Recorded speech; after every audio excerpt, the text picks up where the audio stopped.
সূরাতুল মুলক যারা নিয়মিত তেলাওয়াত করবে আল্লাহর মেহেরবানিতে তাদের কবরে কোনো আযাব হবে না। করতে রাজি আছেন? কথা কয় না। করতে রাজি আছেন সবাই? বিষ্ণুই বললেন এখানেই শেষ নয়, আরো আছে। শাফাআত লি সাহিবিহা, এই সূরাটা কিয়ামতের দিন এই সূরা যে তেলাওয়াত করবে তার পক্ষে সুপারিশ করবে।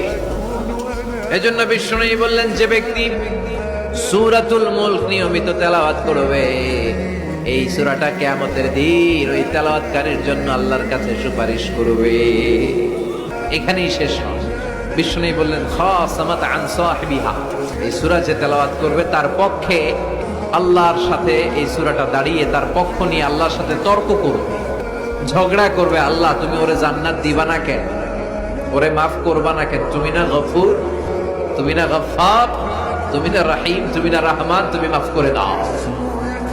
ও মিয়া, সুপারিশ করতেছে কে? সূরাতুল মুলক। সুবহানাল্লাহ কইবেন না? কতক্ষণ এই তর্ক আল্লাহর সাথে সে চালাবে? হাত্তা আদখালাহুল্লাহুল জান্নাহ, যতক্ষণ না আল্লাহ তার জান্নাতে না ঢুকায়।